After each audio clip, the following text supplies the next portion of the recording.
Well, Funsies in chat, if you guys noticed, Bridge and I are being twinsies today. It's like, well, I had to wear my Prodeus shirt, and Yeah, obviously his doesn't say Proteus, it says Sue Dorp, but like mine says Proteus. yeah, I'm the evil doppelganger. Yeah. I don't remember printing shirts like that, but you know. I think you're legally only allowed to wear Prodeus shirts, Jason. Yeah, actually, like that's like my whole wardrobe. It's sort of like the Men in Black. You know, you open my closet and it's just nothing but Proteus gear. Yeah. But actually, the cool thing about that too is that we're working on some T-shirt designs with somebody. I can't really talk too much about it, but the first one just got finished and it's pretty cool. It's pretty metal. Nice. I'm excited about it. I'm a fan of shirts. I used collect a lot of band shirts over the years, and it's time to collect some game shirts. Yeah, I've got like all my old game dev T-shirts and things over the years are now like sort of in this pressed, like I don't want to get them touched anymore. Nice. Like my initial, when I worked at Raven, they had these amazing Singularity T-shirts that were kind of like navy dark blue. Ooh, nice. And had Singularity written in white with like the cool text, and on the back it had like a diagram of the TMD. And now that's all just pretty much washed away at this point. So now I've got it like all tattered and like he's like, no, don't die on me, stay alive. Put on life support. Yeah, and I've got several band shirts like that have been worn to the point of disintegration, and I was just like, fuck. From festivals from 10 years ago, it's like, I can't actually get this anymore. I should have been more careful. Yeah, I know. I've got a few of them tucked away now. The stupid thing is like when I was working at Payday, on Payday, we would go to these events and things like that and give out T-shirts, and you would end up coming back home with 5 new T-shirts that were all just Payday. So like most of my wardrobe is just Payday T-shirts now. Of varying kinds and DLCs, so that's kind of funny. Right, I think we've probably got enough of a quorum here to get started officially. Yeah, let's do it. So let's no time like the present. We'll launch into it. So we will go. Just like the timestamp. We'll start on the 12 minutes. Very good. We'll be opening up the viewer questions at the end, so hold on to them until I say go, otherwise I'll miss them. Hello and welcome to the inaugural podcast, Burning Bridges with Bridgeburner, and very lucky to have one GeneralVivi with us for the first guest, creator of Prodeus, along with a couple of other awesome people. Hello GeneralVivi, thanks for joining us.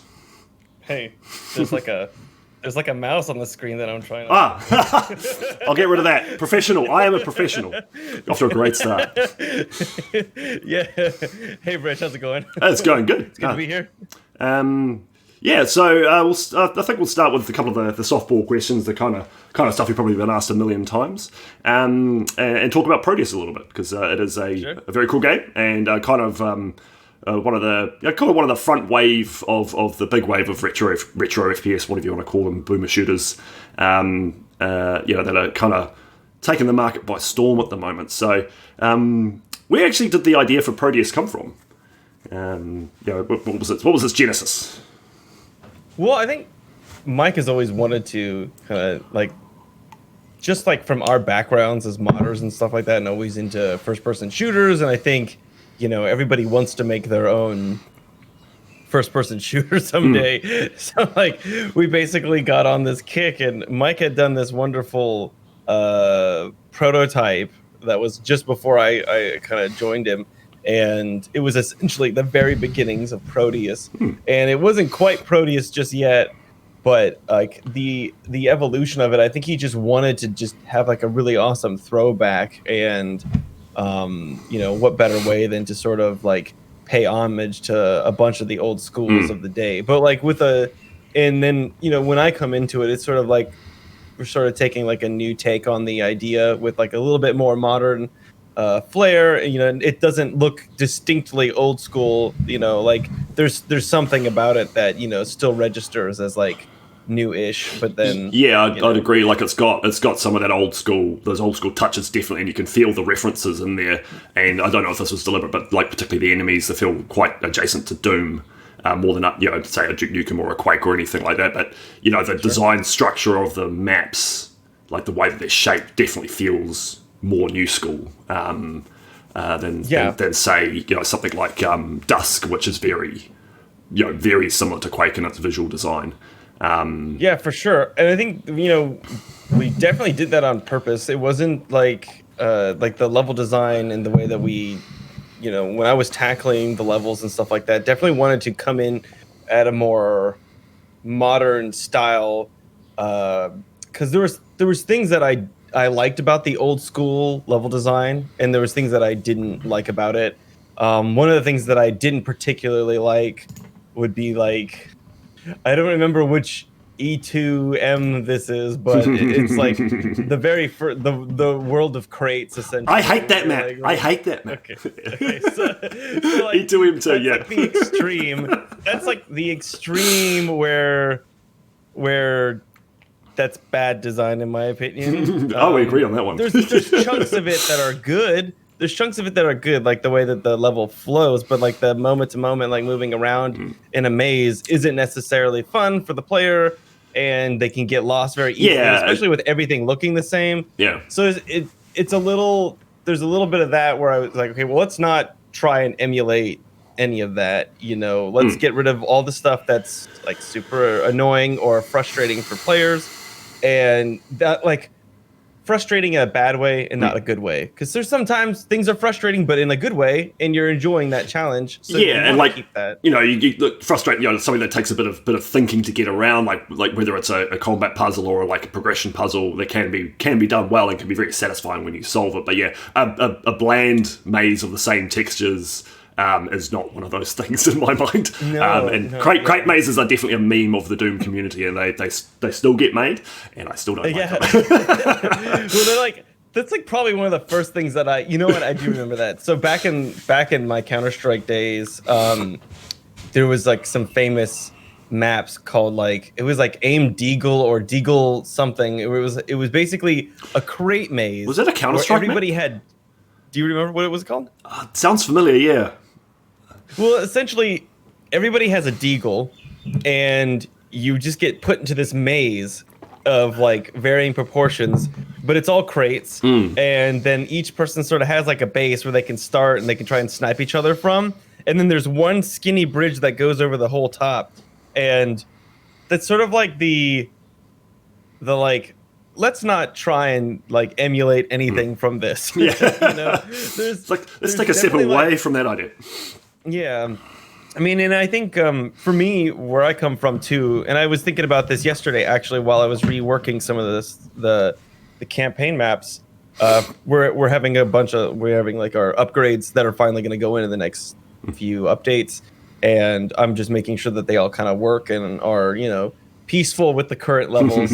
And while I'm going over them, I'm thinking about the designs and like how we got to them and everything like that. And I think one of the key features of our levels is this idea of flow, where you don't necessarily need the auto map or anything like that to get through them. They have like a specific flow, and even if like some of them are more linear than others, even the ones that aren't linear necessarily do have like a certain type of flow to them that feels natural to the player and guides them a little bit, to where they can like not worry about the level and just enjoy the combat in the moment.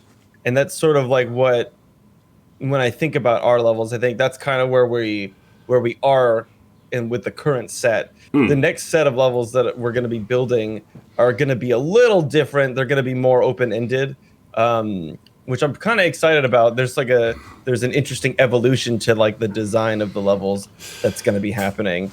Because I'm excited about that. I'd agree that that the maps and the current release do lead the player quite well. Like very rarely did I feel actually lost in a map. And, sometimes there was the odd progression puzzle, but they were like you say, the more satisfying type, and I very rarely need to use the auto map. And I actually believe if your players are having to rely on the auto map a lot, you probably haven't built your level properly. If they're getting lost all the time and having to refer to a map, unless it's like a more maze style, real open, non-linear, sandboxy kind of game, that's different. But for an action-based shooter, you want the player to be focusing on progressing and killing stuff and fighting. The stuff that's fun. Yeah, exactly. This is what we're here for. Yeah, it's like, it's like, oh yeah, I'm an archaeologist, so I love looking at maps, and that's how I like to play my games. I feel like in some games they can get away with the sort of like mazy like maps and verticality and stuff like that, but I feel like you have to have a really strong landmark presence or landmarking is so important. Direction. I mean, I don't think just enemies alone and their spawn locations is going to be enough, because you know how like some people like the very basics of like a level is here's a room, there's some dudes, I go forward, I kill dudes, there's more dudes, I go towards them. Follow the dudes. Get lost, if I get lost and I go backwards and there's no dudes to shoot, I'm probably going in the wrong direction. Yes. Right? Like that's like the very, very, very basic. Yeah, leading by combat. Yeah. Yeah, and I think you can get away with some things to a certain point with that, but then when you want to start doing the more open stuff, you really have to start thinking a little bit like, what are my other tools that I can use to draw the player or just to bring them in, and not necessarily like we don't do a whole lot of like the Quake messages or anything like that, where it's like you need 2 keys, you know, find the last you have pressed a button, press another button.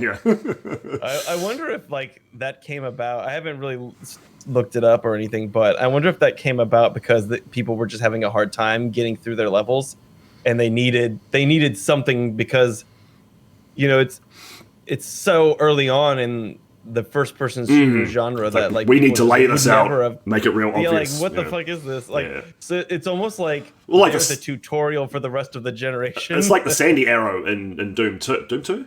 Downtown? Yeah, there's like an arrow pointing at progression, like a literal arrow drawn on the ground. Yeah, it's like that is it's like go this way.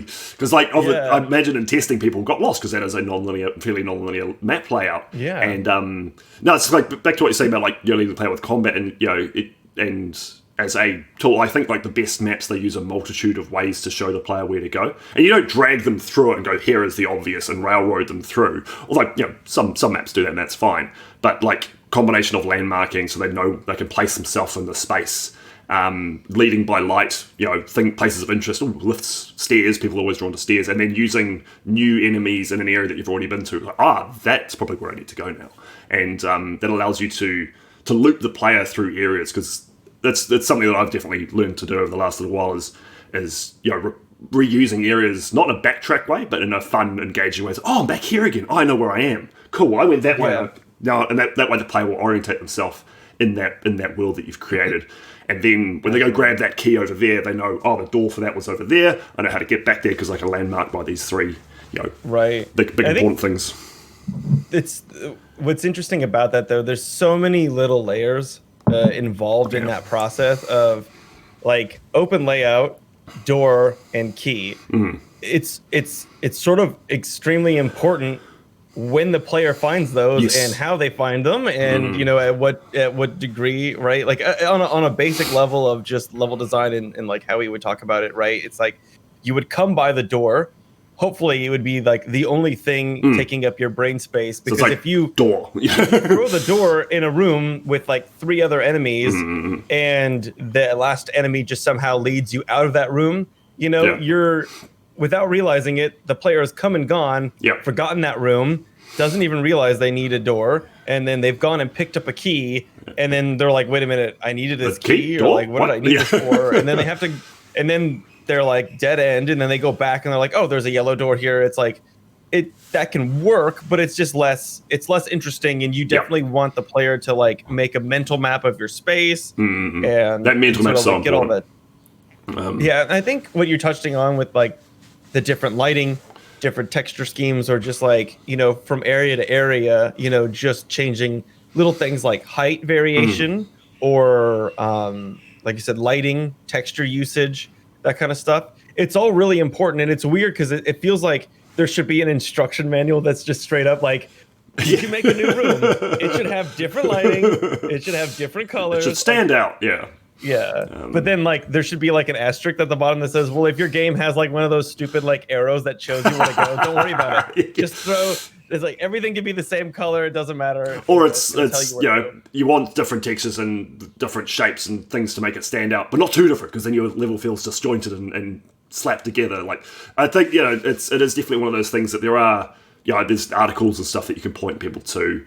And advice you can give around it, like the kind of conversation we're having. But it is an art form more than a science. Like there are key concepts that you can like work around. Like you're saying about key doors. You find the door first. There's the door. Key gets found later. I know now where I have to go. Like that's a pretty basic kind of thing that you can explain. Setup. But there are vagaries within that, and like you say, you can, if that door isn't easily spotted and you're distracted by other stuff in the room, be it combat or it's just too big a space or something like that, then that then falls apart. And sometimes it is, you do want the player to find the key. Like there are exceptions to every rule. And it's I think it's conversing with people who have been doing it for a while and getting your stuff tested by other people, getting feedback, and just getting that loop going and iterating your design. And okay, this was an issue last time. We'll do that better or different this way this time.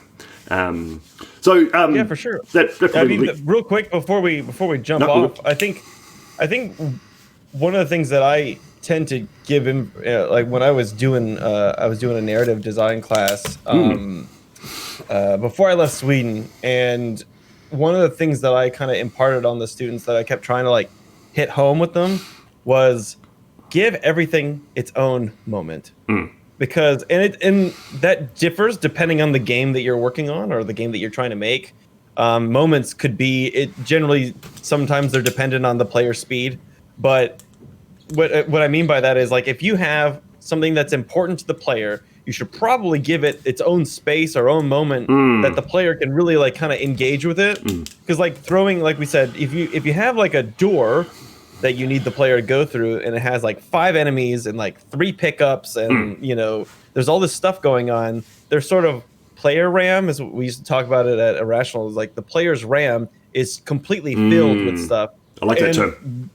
Well, we noticed really early on with Prodeus was that people played our game way too fast. Like they would run in, like players would run in, and they would take a what we call like a vertical. They would take like a slice of the room, and as like a Doom player and like somebody who plays fast and whatnot, it's important that when you walk into a space, you can take a slice and go priority, enemy, health pickup that I need in about 3 seconds from now. Bullets, so I'll use this gun, and then like you start formulating as soon as you walk in a room, right? So I think it's important that when you're making a space, if you want to say something specific, that you say that first, and that you give it like a moment, whether it's like a cool door opening. It doesn't need to take more than a few seconds, folks. Just a second will do. I love that like slappy door. Cool, like great. Like move on. It's a door. Then we get through it, and then you have the things happen. Because if you having like a really funny example of me not listening to my own advice is there's a map called Hazard in Prodeus. And at the very end, I have this big door that opens up, and like a blue portal kind of spins out, and that's like the level exit.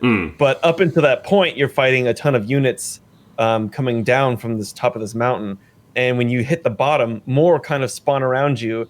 And because the door opens on a timer, it doesn't open on the player hitting a button. Nobody ever sees it, no matter what. Like I've watched, I like to watch people play test.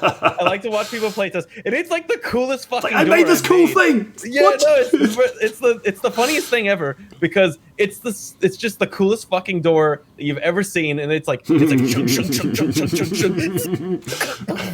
portal opens up, and then the stairs go, and then it's like that's cool. And then they're looking the other way, and then sometimes people like reverse, they're like backing away from the enemies, and then they walk through the portal, and then they leave the level.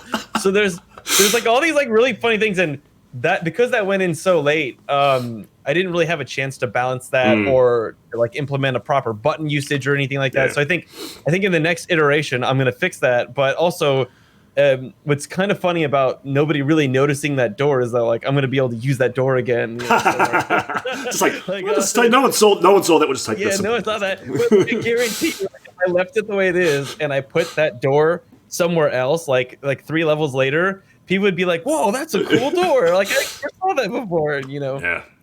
No. When you make something cool and dynamic, it's like players watch. And I'm making a inspired by there's a set of spiral stairs in Wrath that lower down, like come down on the floor. I've just implemented that into a Doom map. I was like, how can I make sure the player sees this because it looks cool? It's like, look at what I did. I had a thing like that too. I think one of the easiest things to default back to was just enemy placement on that kind of thing, where like the last guy you kill is next to the thing that you want to see.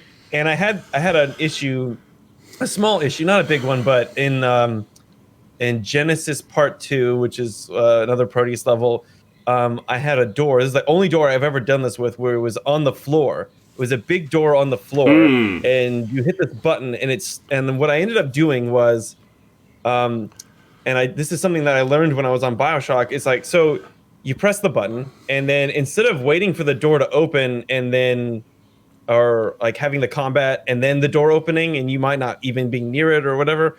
So basically, I have the player press a button, and then I have it open, but I still have like lava there, so they see it opening, and they're like, "Okay, door," but I can't go in there yet. Yeah, and then we'll just, and it's a really simple little thing. It's not like super smart or anything. It's just it's simple enough. That's just like, here's a cool door.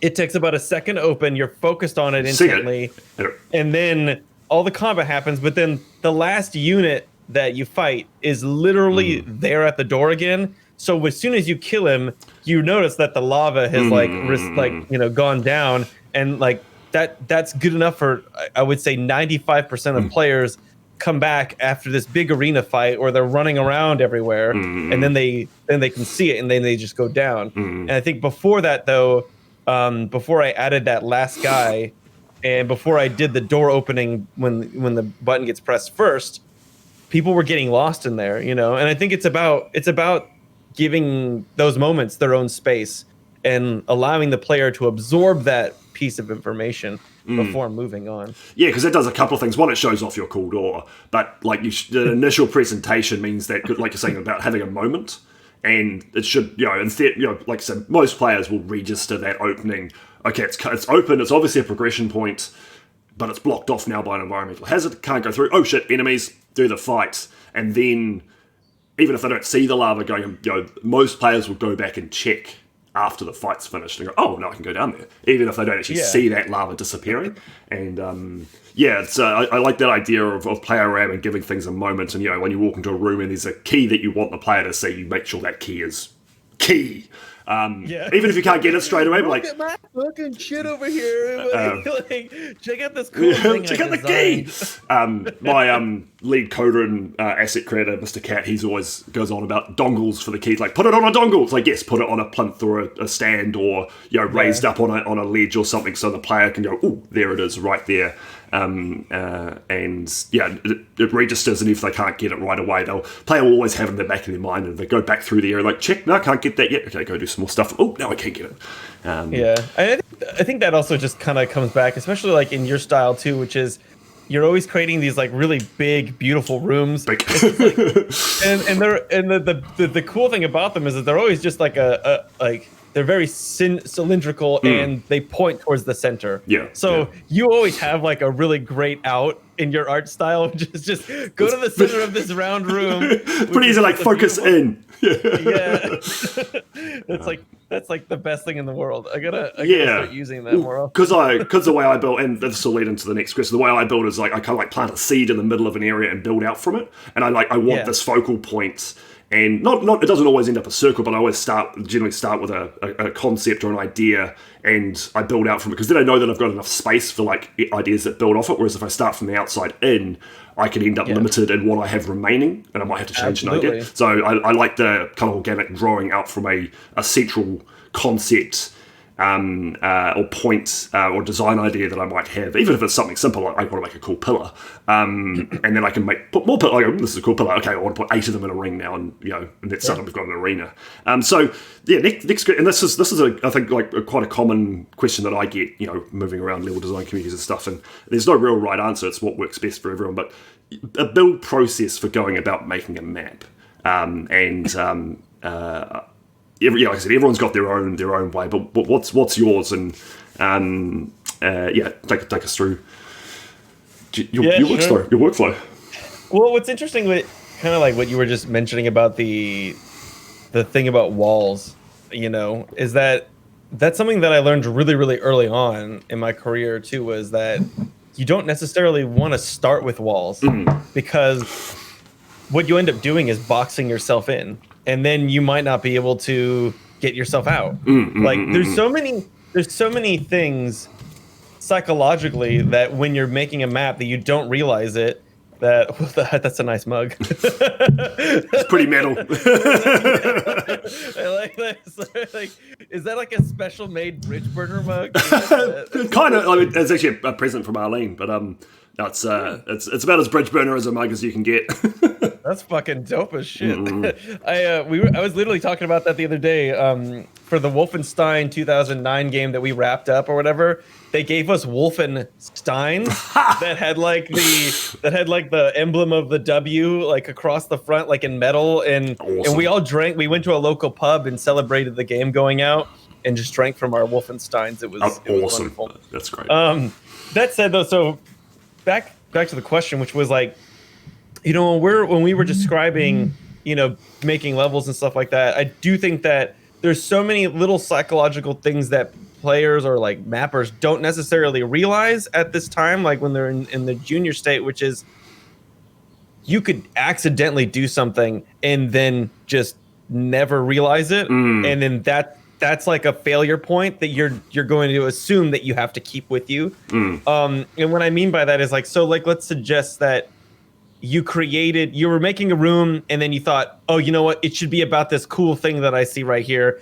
And I'm going to make this cool lift and it's going to be really sick. And then you've got this lift here. Okay. You have no idea what the lift was going to do or whatever, but you're just like, oh, this is a cool lift. Like, let's do this lift. And then, as you start designing the rooms around it and the room before it and the room after it and whatnot, you realize, wait a minute, like, this room before it centered around the lift kind of doesn't really match up with the idea that I really want to do. But then you're stuck in this mind loop, which is, but I put a lot of time and effort into this. Yep. Let's just see if I can put a little bit more time and effort to making it work for this other space as well. And then you end up just kind of in this like negative loop. I think it's important that you can kind of take a step back every once in a while and just chop something that's not working. Like the sunk cost fallacy, and you come across this in all sorts of industries. But that idea that I put time into this thing, therefore it is inherently valuable, and I need to keep it. And the great thing about level design is you can cut that out and put it in a different map. Like if it doesn't work here, I never delete anything because I never know what might be useful later on. It's like, oh, good, it's not working. Like a little a notepad map that you can toss your stuff into is extremely useful. I mean, we do it all the time. Like there was several, like I could give you a ton of examples. Like, I mean, I knowing when to cut something is really important. We can get to that in a second. We might be able to if I don't forget. But the idea that there's lots of little psychological things like building walls or putting a roof over something before you're done with the room or a combat space or something like that. Those types of things can sometimes be really limiting. I mean, obviously, you guys kind of, when you're making Doom editors and you have the segments and the sectors, you automatically have a ceiling. But I guess what I mean by that is that sometimes if you can't just easily push and pull spaces, you're not thinking outside of those spaces. Like, what if I push this wall more? Or what if I could just chop this whole space down or merge it or whatever? People sometimes get boxed in these ideas because of the current geometry that they laid out ahead of time. So I think what you're saying, starting with like a seed in the center or something that, you can gravitate around and sort of like let it essentially blossom into an idea is important. And I think having those ideas is always good. to making sure that you don't get stuck into like a particular room or something that's not necessarily working. Yeah, definitely, because that look, going back to like when to cut something and how you adjust what like you might have an idea that's not quite working anymore. And I think like the best way for me, at least, I've discovered, is to like have a plan, but be willing to go with the flow. So I do, because I make these very complex designs now. I have to have a pretty good idea of general map structure and zones, and I do a lot of sketching beforehand, planning map layouts. Like sketch pads are so valuable. I got stacks of old level ideas that just like I'm lost right, just flick through. Oh, I haven't done that one yet. So having a plan going in is a good thing, but you get people that get caught up on that plan, and when they start making stuff and it kind of deviates from their original kind of vision, and it's like they think of it as a bad thing. It's like, well, and I like for Bastion of Chaos has happened in a couple of areas. Like it's not matching up with what I had in my head, but then you kind of have to like hit the reset button mentally. Go, okay, this is what I've got.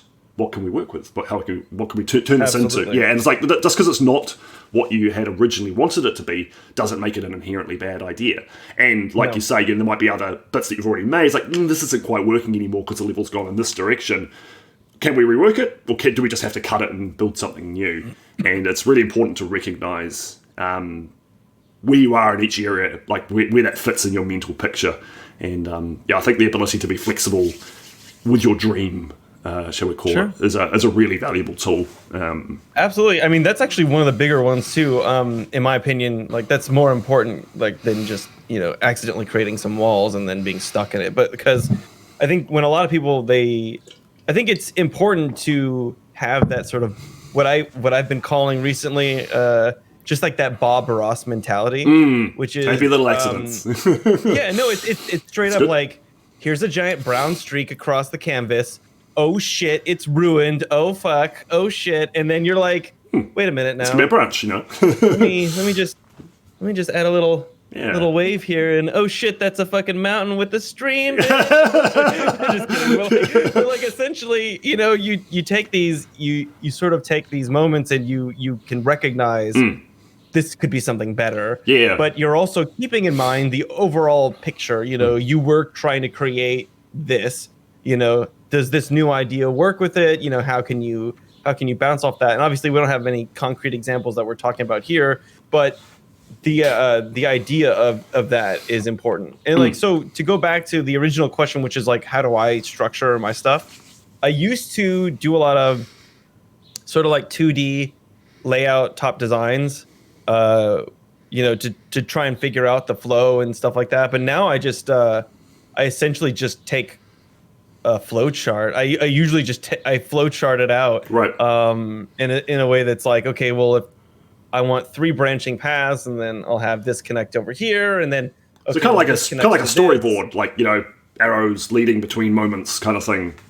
Yeah, I mean, it's essentially a diagram. I usually do it with like entities in the level editor, actually, because we have like a parenting structure that like shows lines going in one way, or like a node structure that can branch off. So I'll just drop a bunch of relays down and just go, okay, well, this is how this could work, and then this could connect over here, and I'll do it like that because it's so effortless and.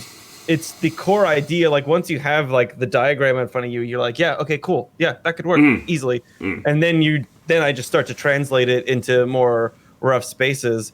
The way that Dragonfly and I would work together though is kind of more interesting in a case where like I'll do a very rough sketch, what I call napkin layouts, or like, I don't know, you call it whatever you want. It's just a scribble, but I will sit down and I'll have an idea for level. For example, Marksman in our game, which is about a sniper tower, and then the player has to kind of like make their way to the tower, kill the tower, and then come back. And I'm a big fan of reusing layouts and like that type of flow shape, which is just, when you look at it from a top-down perspective, it's basically a giant C that the player goes and comes back. And I like to keep things simple like that. But we would do this napkin layout where I would just throw a bunch of stuff down, and under an hour, like 30 minutes, whatever, you have the idea, you have a simple shape in your head, you have the core concept, which is get to this tower, avoid getting shot the whole time, and then you're thinking in your head, how do I make that interesting? What kind of concepts can I add to make this interesting? How do we want to ratchet this up? There's clearly like a start, beginning, and end to this map, and then in that little bubble, you can kind of start to really quickly just block stuff out, super haphazard, no, not a care in the world, and it'll take you about 30 minutes, and then it's like there, that's the level. Now we got to start taking it back and restructuring it and fitting in the proper design and stuff like that. And I think to some degree those levels work out the best because if they have a strong idea and a strong concept, generally speaking, the rest kind of makes itself. In a good setting, those things can kind of make themselves. But yeah, I mean, that's generally the kind of process that I work with. I used to do a bunch of 2D, like I have like 1,000 books over here that I write in, and I haven't really had time to do that recently. But I'd rather kind of work things out super quick in the Prodeus editor, just because it's so fast for me to do. Yeah, definitely. Just like I'll even make like a little miniature model, almost like a dollhouse. Like I was doing it on stream the other day. I was like, because if it's so small in scale, you're not thinking like, you're not worrying about sizes or like the player or height or whatever. You're just like making a little dollhouse. Just playing with ideas, yeah.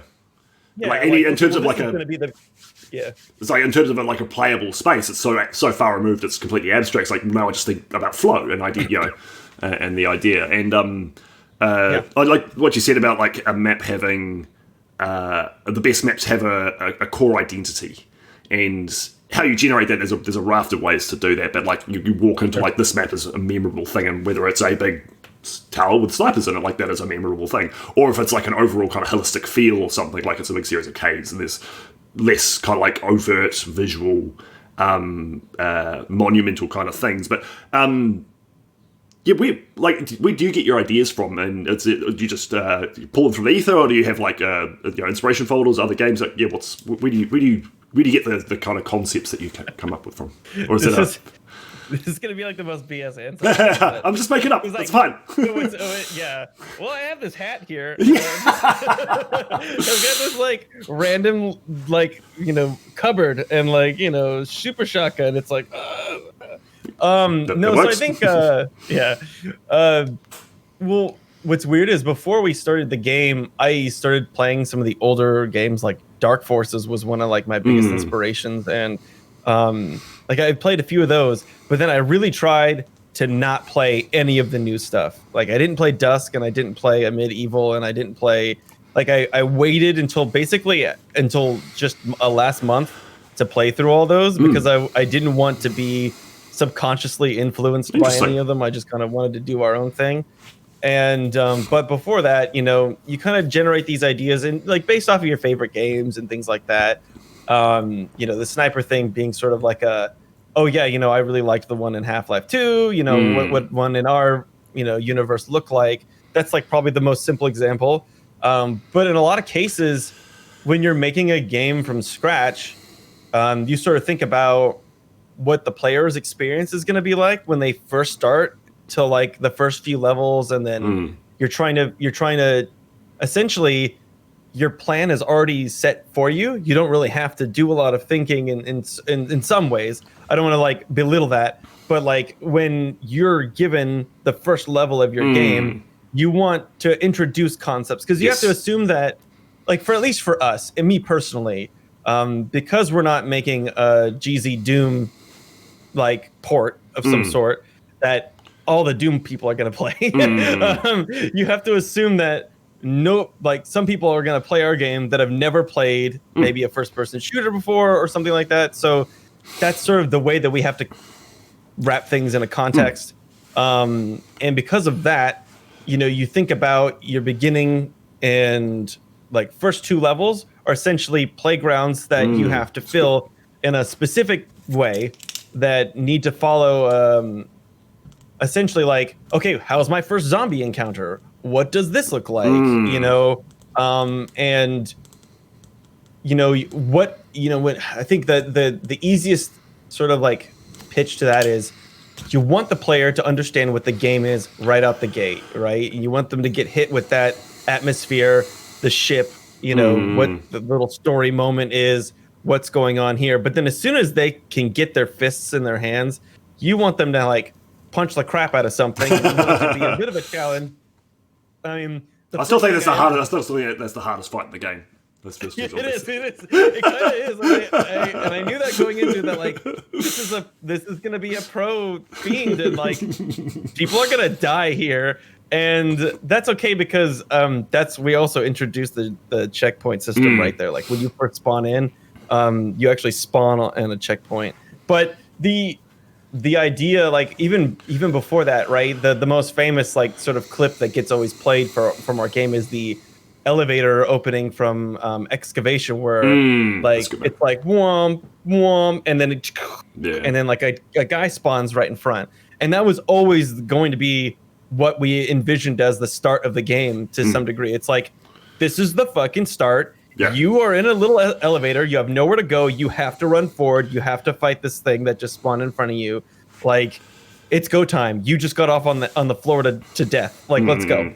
And to me, you know, you wrap that idea with the idea of like, how are we going to set the pacing and get people sort of onboarded to what we want our experience to be for the game. And when you think about, you know, how do we want players to eventually play our game, and how do we want them to experience it, and you try and like line up sequences and things like that they're going to go through slowly, that teaches them this is how you might want to play our game, this is how things work, and then also just kind of like getting them along on that path. So basically up until Wretch, it's like here's the tutorial of like what to expect, and then after that it's like, all right, let's start having some real fun with the layouts and changing things up and being a bit weird. No, that's a good point actually, because you know, Age of Hell started off as a Doom mod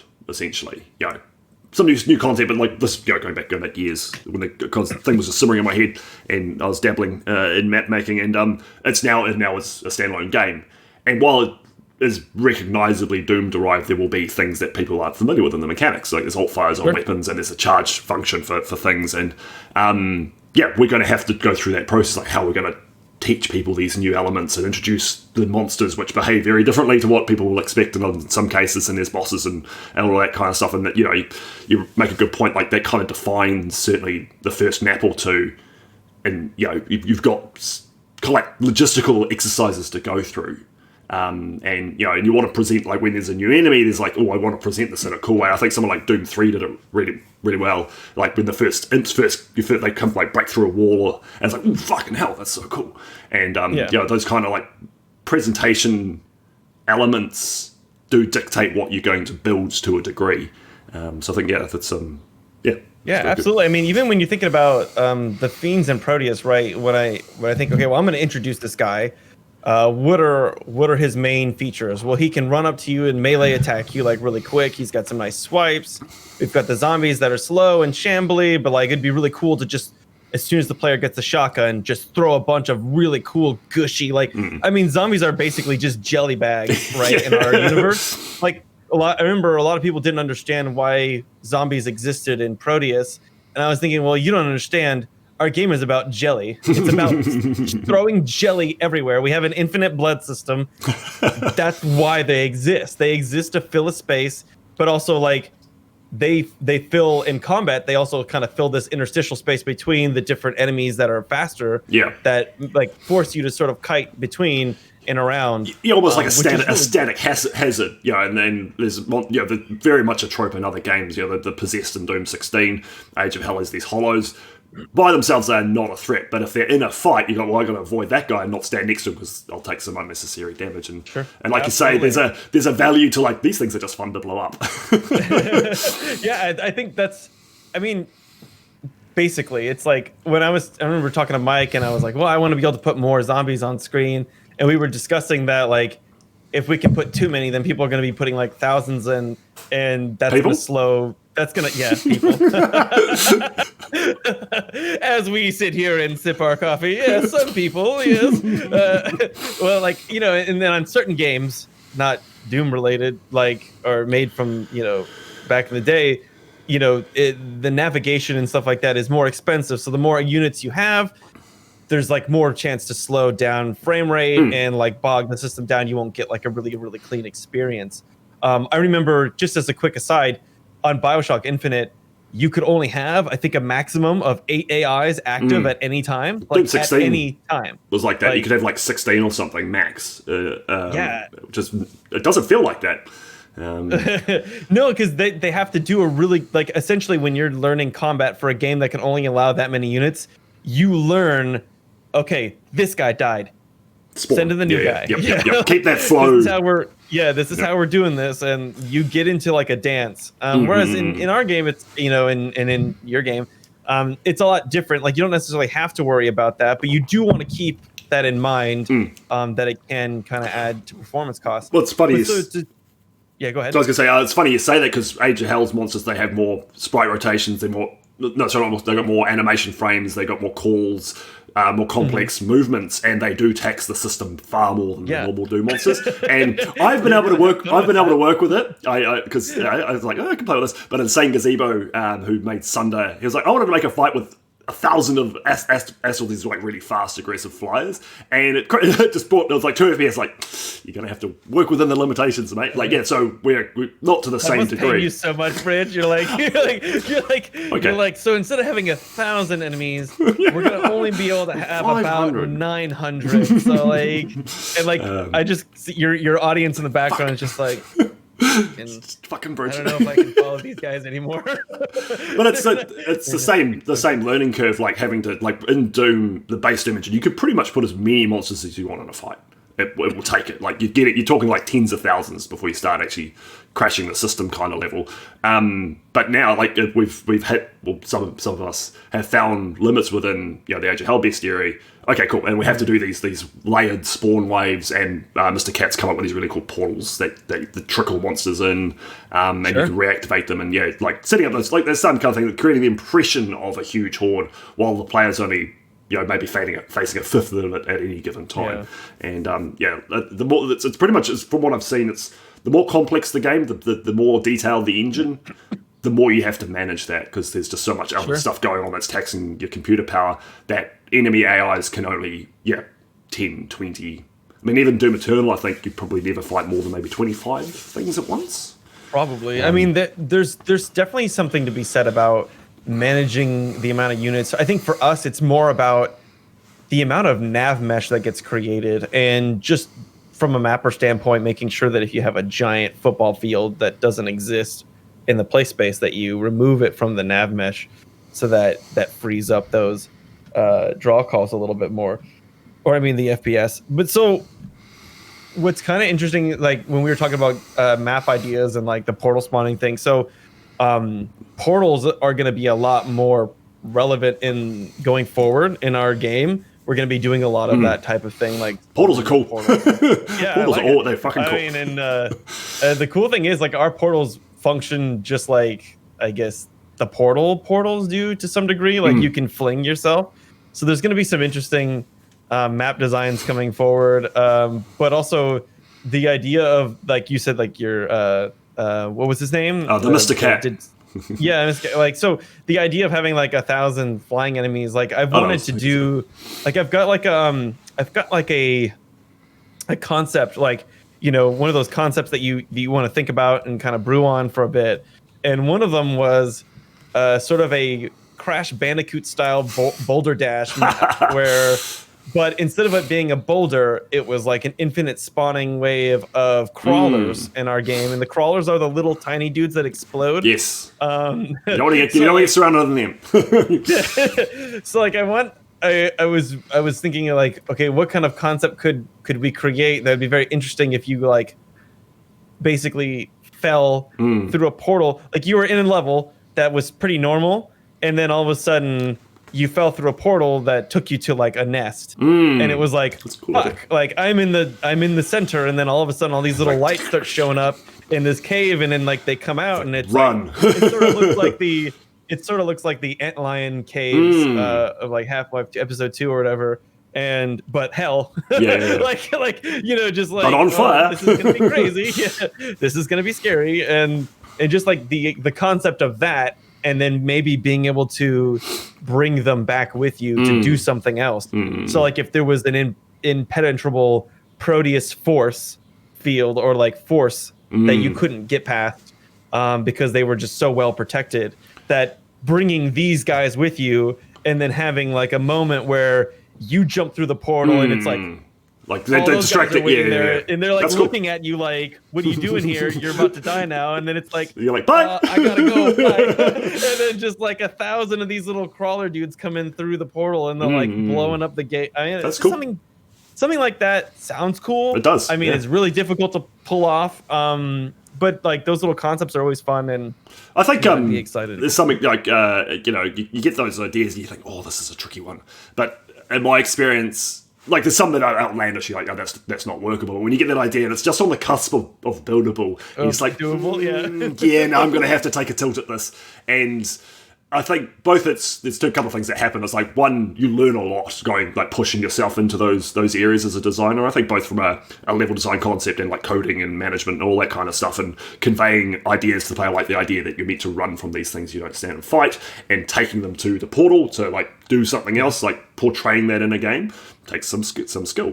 And it does. Throwing yourself into an idea like that, I find is it's difficult and can be stressful and frustrating, but at the end of the process, almost regardless of how well it works, it's like you learn so many things. And I think that's a great idea, and I'd love to see it. There's actually a Doom 2 WOD called Deus Vult. In the second one, Deus Vult 2, there's a map which has that same idea. A thudding monster force that you cannot hope to defeat till you get to the end of the map, and they just chase you around. There are a bunch of efreets, and they just chase you around this enormous cavern. It's based on Minas Morgul. Minas Morgul? Mines of Moria, so it's called You Shall Not Pass. Right. And they represent the Balrog, and they're following around these big spires and stuff, and you're just running for your life the whole time. Such a cool You're gonna map. have to send me. I'm gonna have to look that up on YouTube or something. I'll play through. I'll find That'd it for be you. great It's for such a cool map. It's stunning as well. It looks really cool. But yeah, I mean, that's essentially like, back to the initial question. When we're talking about how you come up with ideas and stuff like that, and I think, when you're speaking about, this is the Fiend, he throws a fireball, he has certain melee swipes. You want to, in my opinion, you'd be doing yourself a disservice if you didn't set those things up in an interesting way to introduce them. Yes. I think if you throw all of your enemies in a soup bowl and just expect the player to just fight them off, it's not as interesting. Well, you lose impact. And I don't mean that in a negative way or anything like that. I'm just saying, like, if you start out by just doing that, you're doing yourself a disservice, because it's like, okay, this guy has a cool moment, and before the player gets the shotgun, why don't we hit them with something that they will find very difficult? Or, what's difficult about fighting a few fiends is that if the player just has a pistol, it becomes an actual fight. And context is key. And I think you only really get those moments once, and you can really only mess with them once. So I think it's important that you present them correctly, and I think that's sort of like when you're looking at how do I start my game off, or how do I start my mod off, you essentially just look at what kind of enemies do we have, what kind of mechanics do we have, weapons, and then just based on the pacing of the level and all this other stuff, you just want to start to slowly seed those things in. And sometimes you don't do it, you don't like hit it correctly, but at least you give it your try. And that's the important thing, is that you want to give it its own moment and try it out. And I think even if you kind of fall short of like that presentation, it's no worse than doing it without trying it. Like there's nothing to be lost compared to just chucking the monsters in a map. If you try and do that, at least you've tried, and like I think some players, even if you didn't quite hit the notes, like will appreciate, we'll give the singular fight, even if it's just fighting that individual monster and only that monster, you can at least appreciate the visuals of the monster and how they attack, and sure. As opposed to, like you say, if it's in a big soup with 6 other things you've never seen before, it just degenerates into a big cloud of noise and combat. And yeah, as you say, you've only got a chance once to do it, and I think there's games that have done that very well. I mean, when you're looking at too, so like the harder enemies in the game too, you might consider giving them their own special like mini boss moment. For example, we do this with the Harbinger. We have an entire map where it's called Descent, where you start at the top of this tower, and this Proteus enemy is inside this cell, and there's a bunch of fiends around it. And as soon as you open the gate and it sees you, it's like, okay, it's time to kill, and it transforms all of these units that are protecting it to That's like a great map. That's one of my its favorites. own type of like units, and then from there they fight you. And like we really wanted to give that moment its own moment to like show the player, hey, wait, this thing just transformed these things, and very distinctive, really wanna, really striking. You want to give it its own sort of narrative beat, and then he'll do it a few other times through the combat sequences down below, but it's not as important if you see those because there's so much else going on. But that's like the real key thing, is just to give that moment. Now, later on, we do throw him into like a big fight, and I think that he could use some more love in terms of just like tweaking his combat, because he was the first one that we made. So going back and tweaking him just up a little bit would be interesting. And I think we failed a little bit on this exact thing. We did in another level called Meltdown.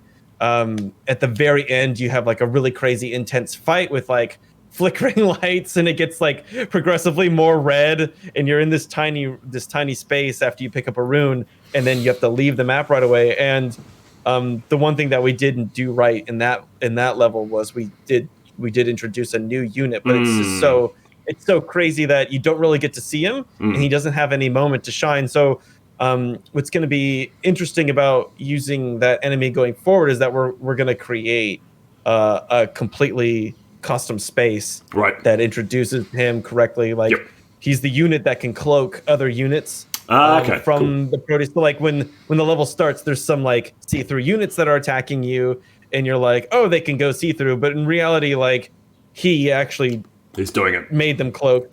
And I think the important thing is that we need to go back and make sure that the player understands that that's what's happening, but also just give him his own moment, because he has this crazy cannon that like is just really brutal, and it just, the space that he was put in just wasn't strong enough for that moment. So I think going forward, just fixing that up and retouching that.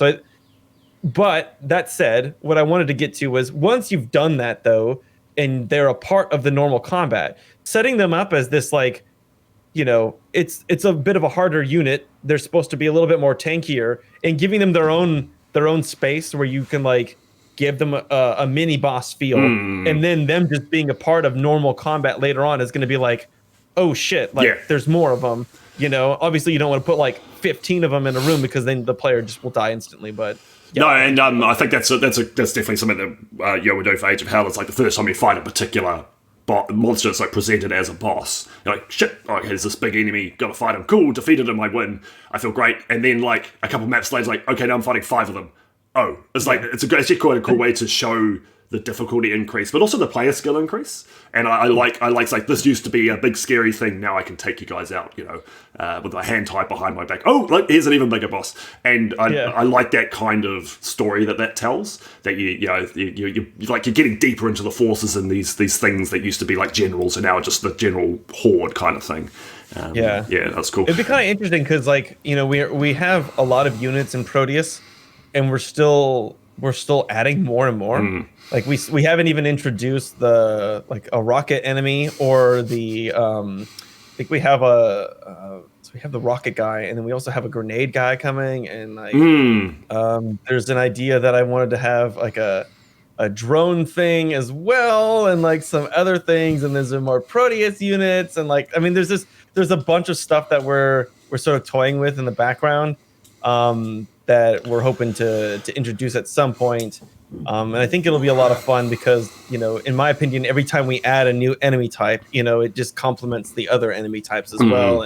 And there's always this like, okay, well, now what can you do with this and this? And it kind of like, there's just so much fun to be had with that type of stuff. So I'm very interested to see where our next set of things go. Because if anything, the descent level, like the basement fight, was sort of the beginner precursor of like what's going to happen going forward. It's like a bit of a watershed moment. Like this is the new paradigm.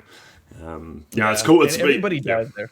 Yeah, I was actually trying to play, like I was doing this on stream the other day. I was trying to beat Descent on ultra hard with no deaths, and I always died in the final combat, and it was like very consistent. Like every time I got into the combat and it started, I was like, all right, well, let's see what I pressed the button and just like die. You're like, and I would have to start over, and I was like, okay, well, we're gonna do this, and I eventually got a pretty good strategy down. That was so I was able to do it, and it felt really good that I was like, oh yeah, cool. Like, but damn, that was fucking brutal. I made this and I still got my ass kicked. Familiar with that. All right, so I've got a couple more one particular question we'll go through, and then we'll open it up to the viewers. Sure. But this is probably the thing I wanted to talk to you the most about, and because I think it's fantastic. And one thing I've noticed about you very, very quickly, getting involved in the Prodeus Discord and getting involved in the alpha testing and stuff like that, just hanging out with you and everyone else in that area, is you've got like an almost unrelenting enthusiasm. You're interacting with people all the time. Like it's fantastic. Like it's so cool seeing, and like I think every dev team needs one person on their crew like this. The not like an official PR guy, but just someone who's willing to get in amongst the community. And for me, you do that in spades, and it's just creates this really positive atmosphere. It's really inspiring. Yeah, I think like is that something you're conscious of, or is it just a reflection of your personality? Are you just a bubbly guy? That's just who I am. I mean, I think at the end of the day, right? So it's interesting because I've been thinking about this a bit, and you are who you are, and you don't really. It's not like I'm putting on a charade or anything, because that'd be very difficult to keep going, right? For sure. Especially if things are just really stressful or whatever. So I think this is just who I am. I've always been a part of communities, like modding communities and stuff. Like I grew up on, like we're doing a contest right now for MapCore. We're giving away like $1,500 for first place mapping. Nice. So like that's something. Shout outs to the mapping competition we're doing right now. Join the Discord, hang out, make some maps. Could win some money. If you want to throw links in the chat, go for it. Yeah, sure. The thing for me is like, I grew up in that community where feedback was essential in getting to know other people, and I've always found that bond to be very interesting, and it's cool to like see everybody that was in that community at that time is now leads at studios and running, and that's just like a normal, natural thing, right? And I think knowing that the mappers in your community and in our community are going to eventually be the generation of like people to make the coolest games that we really like. That's exciting to me, and it is always something that when I'm watching people in our community map and I see talent, I'm like, ooh. Yeah, you're pretty good. The right direction, or like, let me tell you what to avoid or what not. Like, I don't want to like influence you too much, but just like you should avoid trying to think about things this way. Yeah, just a couple of nudges to keep you on the right path. Yeah, because you definitely don't want to like overextend and like tell people how to make maps, because I think at the end of the day, everybody has their own unique, set of tools. And they're either going to take them far or they're not. And you just want them to kind of figure that out on their own. But you definitely want, like, if they have questions, you want to be able to, like, this is what I went through and this is how I deal with this. And I think everybody has those issues, like what we were talking about earlier on the podcast, right? Those those moments that they just need to be able to Bob Ross their way through something, and giving them the mental tools to be able to do that and know that's okay to do is important, in my opinion. Setting them up with like a core group of like pillars that they can look at and go, okay, this is what level design can be for me, and this is how I introduce certain concepts and things like that. But just being able there for the community and just being a part of that is fun. I mean, if we didn't have a level editor and, you know, a mapping community, it would be much different, right? I would just be talking to people coming in wanting to tweak values or like, hey, play my game. Hey, your game sucks, here's why. I think this sucks and blah blah blah. We actually had a guy, I'm just shout outs to this guy on our Steam forum. He created a thread that was like, this is why I find the game boring. And nobody responded except one guy with like a facepalm emoji. And then he was like, and then he responded a few hours later, like, is that all you have? Can you not have some kind of correct criticism? But like the thing that he posted was kind of spewy. It was just like a spew, and it was like, it's not worth engaging with. Okay, like no one's touching that, but like it's cool that like, you know, but that's all I would deal with. And I probably wouldn't be so outgoing if that was all I had to deal with. But I absolutely love being a part of the mapping community, and just the games industry in general is like, this is the beginning of it right here. Like, you and the next generation of mod teams are going to become the next like game makers, you know, that huge studios or create big studios. So. Like you say, that's kind of already, that's what's happened. Like all those people who grew up in the 90s making maps for Doom and Quake and Duke Nukem 3D and all that, those kind of passion project people are now, you know, the Chris Holdens and the Jasons of the current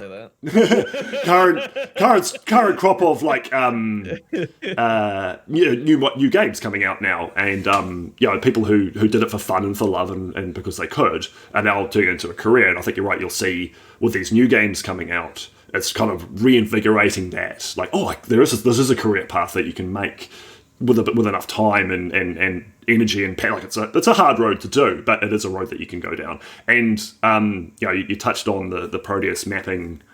Like, you guys released your editor with the alpha, like right off the bat. It was already something that people could do, and I think that was an interesting and bold, but also a very good idea. Because what it instantly did was it created that community, like that. Bang! There it was, a positive, not just feedback driven about the game. It was like a place where people could come and create their own thing. And even if they didn't like some of the Prodeus maps, well, they could go make their own. And like, this is what I like. Like, I like, you know, if you like the core concepts of the game, but you want to make your own thing, like, say for me, if I want to make a slaughter map, I can go do that. I was quite surprised when it shipped that early. I was like, well, this is pretty cool. And yeah, I think you're right in that has created a proper community very quickly in a way that you don't normally get. So, you know, the interesting thing about the editor, like you said, being a part of like the alpha and kind of coming out like that, was that from the very, very beginning, that was something when I sat down with Mike on our first call, and he was like, this is what I want to do. This is how long I want each map to be. I want about 20 of these things, and I want this, and I want that. And it was like a huge list. I was like, that's intense. You know, if you're going to do a level editor and you want all this stuff, this is how we got to do it. So I don't even work in Unity. I just work in the level editor. Yep. And that was by choice, because if the level editor is going to be used by other people, then it needs to be good. Yep. It needs to be exactly what I would use to make stuff. And there's obviously some concessions there. You know, you know that as the level editor is being built, we don't have copy paste or the ability to do prefabs. And I've mentioned this a bunch before, but the first level had like 9 or 10 doors that all had to be done by hand, like from scratch every time. And every time I was like, oh, you know what? Like, before ProSauce was a thing, it was like, why don't I add a spark to this door? Oh, that looks cool. All right, let me go edit to like 9 other doors. And then it was like, wait a minute. Oh, I forgot I should probably do this other thing. Let me go redo all the doors again. But so during that process, right, it was just the level editor was something that from the core outset was just a pillar of the game. And going forward, we always knew that it had to be good. It had to be something that people could pick up and start using right away. And there's just been this constant push and transition from something that I would use, you know, from the industry to just something that's more casual that can be used by everybody. Anyone.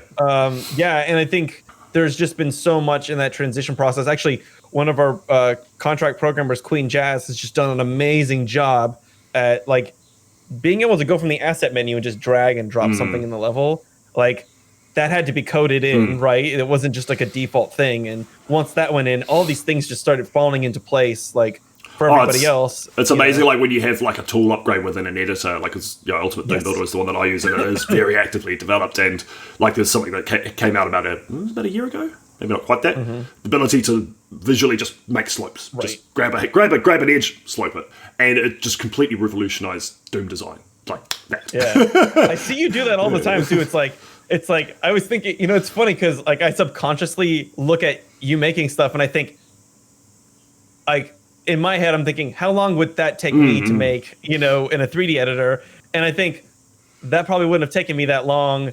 But then I'm also thinking but then again, this is like a really old, this is like a really, really old tool. So the fact that they're able to do it at all, and it only takes like a little bit longer than something that I would do, that it's like, that's pretty impressive. Yeah, and like the fact that like, I really love, so the thing that you guys have, right, is the GZ Doom has like the drawing, just like get it around, right? When Queen Jazz added drawing into our editor, it was like just a whole new swing of things just opened up, you can draw on walls and like you can draw custom shapes and just start dragging things out. It's like, oh, I need to fill a thing here. It's like, okay, cool. I'll just draw a little thing and then connect draw the shape and then extrude it out. And I mean, it's just so nice. And golly, I love it. Like just getting those little upgrades, like you said, it's so good. But I mean, just like the core idea of having an editor and releasing it and just getting that community was always there from the outset, right? I mean, it's amazing. It's here to stay. So it's really good. Like if that, very cool. That was a goal right from the beginning, and I think you guys made a really good decision there. And like, there's actually you can point to Dragonfly joining the team and just like getting good with the edit like in a week, because instead of having he didn't have to learn an engine, he just had to learn how to use the editor. And so there's good commercial reasons to having it as an editor separate from the base engine for people like, okay, I don't actually know how to do anything in Unity, but I know how to learn how to use a map editor. And a huge shout out to your people like Mike, who working behind the scenes, very much reclusive, wizard in the tower kind of guy, but doing all that backroom stuff that has allowed you to create what you guys have now. And I'm always in awe of those people who make the programs, because they don't get the publicity and the notice that they really should. Mike has made everything. Yeah, he's a fucking genius. Mike is a genius. There's no question about that. Such a hard worker. And every time I get a chance, like it's just like, Mike built the editor, from start, and obviously I'm sitting there complaining at him, like it'd be really great if we could I want this tool. Like poke him. Hey, can you make it so that if I extrude this edge, this happens? It's like fine, I guess. Like it'd be really great if we could get a drag select thing here. Like for example, like for the longest time we didn't have. This was like a funny tweet. As soon as Jazz made it so that we could select multiple units and I could select 5 zombies and then change their properties, because you could only do one at a time. As soon as the ability to select multiple things and change their properties went in, it was like, hallelujah, like like this new feature went in that like it was just it's so crazy. Yeah, that's real cool. And I do the same thing to Boris for UDB. I was like, can we do this now? And like he'll go like, I don't know, and then like a day later there's a new feature. I was like, whoop. Thank you. So I think we'll open up to some viewer questions. That's probably something. I think there's one from God Odin asking if they can contribute music. I think you guys' OST is pretty locked down. So they say great work, guys. Any chance we could contribute to some music? I'm a metal producer. So like I said, at the moment we're kind of locked with Andrew doing some things. He might be returning here pretty soon to potentially do some more stuff. But there's gonna be like a bit of there's going to be like more things to come in the future.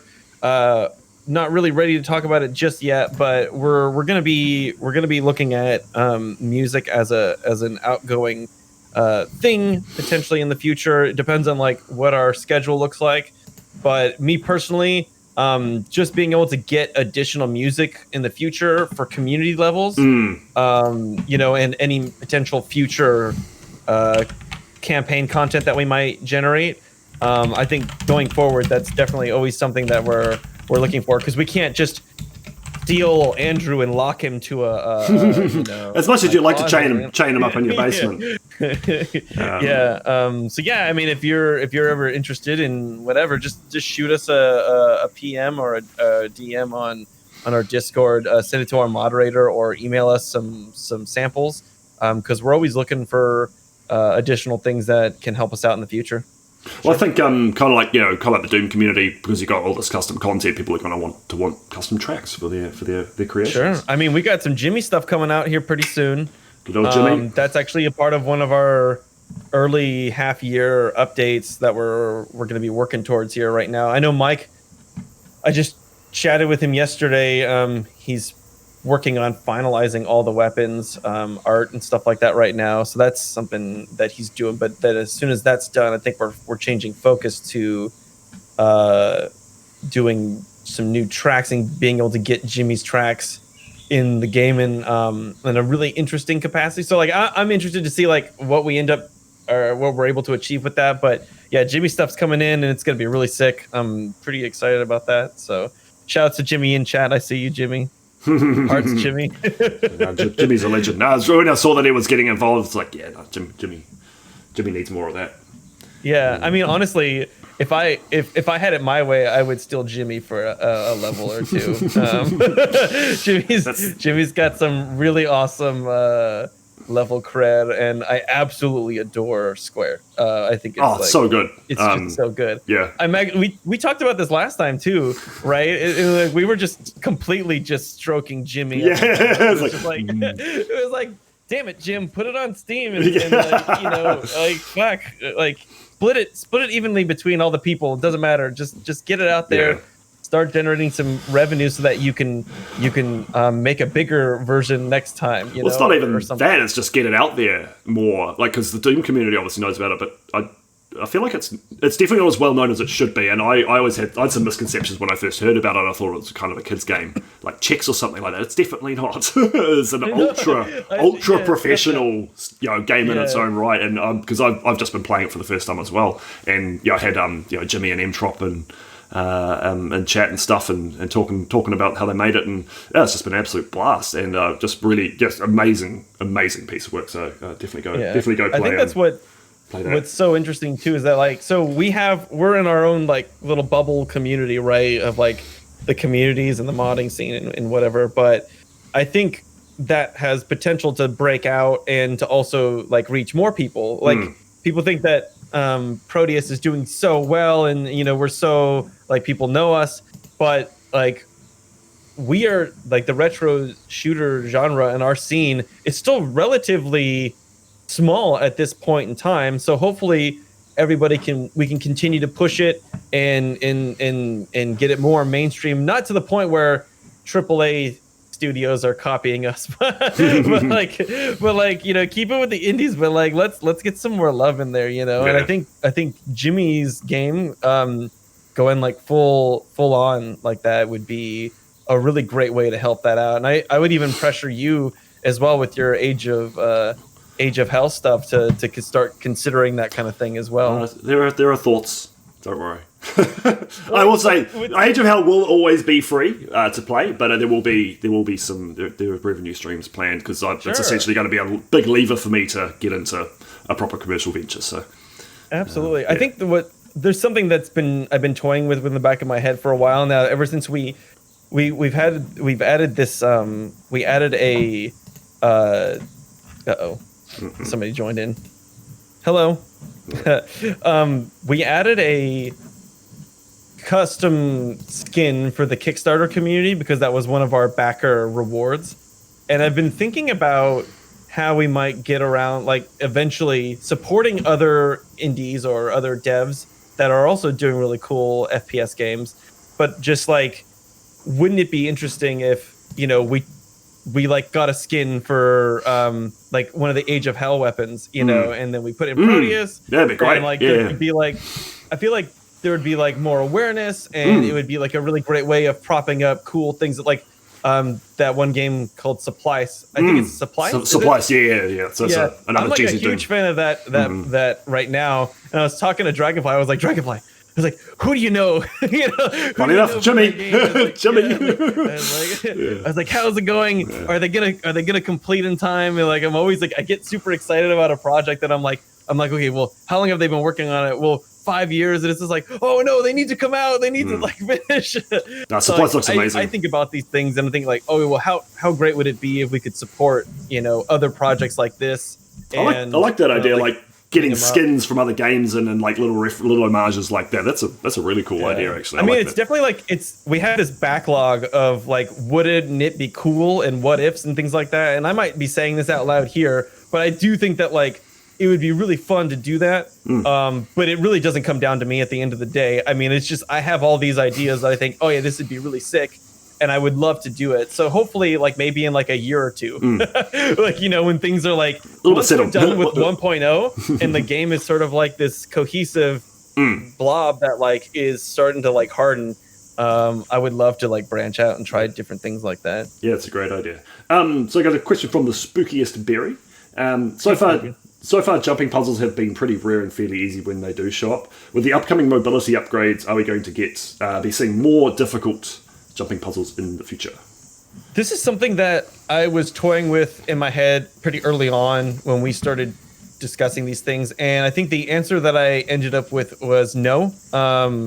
Mostly because I don't want to force that type of. That's essentially like forcing a playstyle on people. That platforming is quite polarizing in FPS as well. What'd you say? Platforming is very polarizing in FPS as well.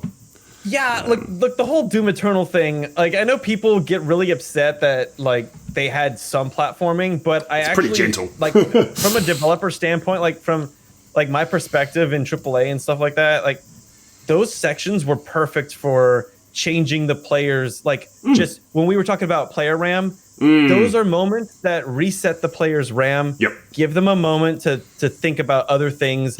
It's, like, very little effort, but it's easy. It can be fun when you're timing it right. I know platforming is not for everybody, and that's obvious. But when people say that like these sections like overrun the game, I'm thinking like I don't recall. Like I got pretty far in, and I thought like I don't think a single one of these sections ever like overstood its welcome. No, I don't think so. They're always very short. And like pretty easy. And I think like my only criticism of them is like things like they visually didn't gel, like those gold monkey bars just there. Like that was my only criticism of them. And the Mario, spinny chains, it's like they just looked a bit like just visual cohesion. But other than that, I completely agree with that. Like some of the things didn't feel like Doom, but then again, we were also in like a new universe where like the Doom Slayer had a floating fortress, and he went from like the intro of 2016 where he was like getting a voice like dialogue in a fucking coffin. Like, fuck this shit. Here's my shotgun. To like he's collecting things and like having fun. You know, he's like sort of like memed out at this point, and I appreciated that like difference. You know, but yeah. So to kind of answer your question about Prodeus, I think it's important that if we do anything like that, that it's a side bit that if people want to engage in it, they can, but it's not going to be required. And there will be, like, the way that I looked at it was, okay, if we have a combat and it's cool, it can be played normally without those things, without, needing any of that stuff. But those things will also be implemented as a layering on top of the current good stuff. So if you really wanted to, you could take advantage of these new moments, but you don't have to. And a simple example of that would be in Descent. When I was reworking Descent to have the new upgrades in it, there was a middle layer in Descent where we had these big sort of like octagon shapes about like the second floor down, and they were used for cover. And the way that we kind of got around, or the way that I thought about it was like, okay, well, we can lower these down just a little bit and flatten the tops, and now players can double jump onto them and use them as like a platform to jump off of or something. So there's lots of little things like that you can do to enhance the player's experience without detracting from the core aspect of the game. And I think that's important. But also when you go back to the other levels, like you can now skip entire levels using dash and double jump. Like it's pretty intense. Like I sent a video to Dragonfly the other day where it's one of his levels you could finish it in like I think it was like 15 seconds now. So and we're kind of leaving that stuff in because it's fun. But yeah, like I said, we're probably not going to force any kind of major. I think you'll notice like Doom, there's a subset of the community that loves platforming, and I think what you'll see is with Prodeus is you'll see those custom maps come out that are platform heavy and taking advantage of that kind of those mechanics in a way that you say, you're not going to railroad into the base game, but I guarantee people will make maps around it. Absolutely, because there are plenty of people that really enjoy that kind of stuff, and it'll happen. I think I'm a big fan of like KZ climbing maps and Counter-Strike and jump maps. There's been a few in Proteus already, and I'm actually just really excited to see that. We might even do a mapping competition around just pure platforming stuff. I think that'd be so much fun. Very much so. Arlene, your mic got a shout out. Everyone's very impressed. So we've got another question from Wolf McBeard. As a curiosity, would there be an ability to add custom assets into custom levels, such as weapons, textures, sounds, etc.? We're always open for modding. Like people can mod our game however they want to, like generally speaking, in reason. You don't want to do like somebody made a tool that can convert Quake 2 maps to Proteus. Cool. And I thought that was really cool. But then they were like, "Oh, we're gonna convert the entire game," and I was like, "No, you like that's not PC. Like you can't do that. Like you can't just like steal an entire other game and put it in somebody else's game. Like that's probably not a good idea. We probably shouldn't let you do that."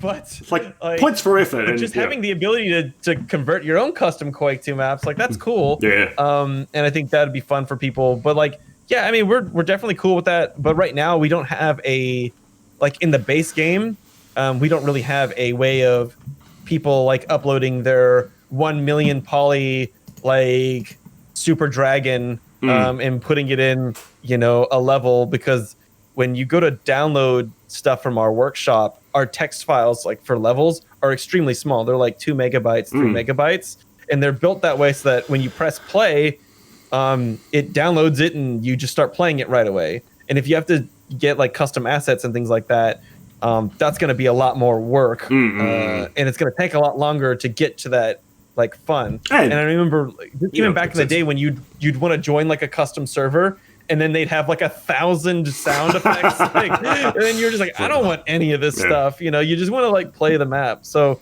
I think it's important that we allow people to do that, but that they do it like in a modding scene, and that people can get around that and have fun with that. But then also like that stuff, like our workshop sort of stays like pure to some degree. That way it's super quick, and everything you expect to get from our game is really quick. It's super clean and just gets in there and gets out. Oh, maybe it's a case of splitting it up, like you have your map workshop and a mod workshop, and like, cause there's games that do it that way. And like you look at something like Doom, how long it took for custom content to make it into there, and then for it to be easy and easily downloadable, like that's fairly recent. So I imagine with Proteus, there's a workflow to work through there in terms of making it very user friendly, and I don't doubt that it'll happen. Because it'd be cool if like fully modded, like people making custom weapons that you can play other maps with, and I can definitely see that happening down the track with Proteus. Because for sure. I think the scary part is like when we eventually do consoles and stuff like that. I think the thing that you have to also keep in mind too is that if somebody makes a crazy mod, that's gonna crash somebody's console. And like you have to also keep those things in mind. So it'll be interesting to see where it goes. But like I said, Mike and I coming from the modding scene background, that's how we got into games. It would be great to support it in some way. Yeah, very much so. Just mapping. Yeah, very much so. No, that's cool. I'm very excited to see what people come up with for that. Got one from the inimitable Major Ali. She off the mug. How do people who usually map for 2D editors like Doom seem to find the Proteus editor? See, a lot of Doom is working in it, so it must be pretty translatable. How many? off the top of my head, I don't No, know. how easily do they find it? Like, so people who come from Doom to Prodeus. I would say like it doesn't seem to be too difficult. I think the concept of layers can be a bit difficult because if you've only worked in 2D planes and sectors, generally speaking, you haven't been thinking about 3D layers and verticality as much, or how those things kind of interlace. And I remember seeing some things like that trip up Dragonfly a little early on with like stair placements and things like that, where like the player would like bump their head or something like that. But to like that you kind of get away from that pretty quick, and it doesn't take too long as long as you're. I think that's just a bit of a thought process change. Thinking more in a 3D space rather than a flat plane. I imagine having Dragonfly. I imagine having Dragonfly come into the team from a Doom background and him getting into the editor, and I'm pretty sure he would have had some input on how it works. And that quick transition, it definitely tells me that it is a very easy editor to get into from a Doom background. It's not too bad. Like I said, I think if you have mentorship as well, it even speeds things up even faster. Good mentors that can explain, verticality and how that kind of relates and things like that can always be super useful. So, it honestly, I don't think it would take too long. And I've seen a lot of Doom mappers making Prodeus content. That feels really great. So I don't think that's an issue. It's really what it comes down to is more about how good are you at Q&A and getting your own levels tested and understanding that feedback and usual stuff like reworking your things. So that's really all it comes down to is just that iteration. You can change, like if I had to tomorrow, like if Prodeus became a 2D side scroller, like I would have to be able to translate my core thoughts and philosophies into that, and I think a lot of them do translate. So it's just about getting that core. I'd say that's because I'd actually class that as something separate from a technical editor switch. Is that paradigm shift in the way that you think, like going from Doom, which is just laid out largely on a 2D plane, but still viewed in 3D. The side scroller is a pure 2D, and then something like Prodeus, which is or Quake even. You think you map in a 3D space, so it's just about how you mentally picture things. And things like visual mode in Doom and like in modern ports, we do have full 3D structures that you can make. There are lots of you can think like that within the Doom design universe, and it's something that I've had to do over the last couple of years is think more in 3D space and like how do I create things that actually look like a 3D structure in a real in an environment. And like judging by like the Remoraths and Stormcatchers and Dragonflies obviously on your team, people who have come from Doom who are very, very good mappers, just sliding right into it and making incredible stuff. This actually touches on something that you mentioned earlier, which was, you said that you like to draw out ideas on, on paper.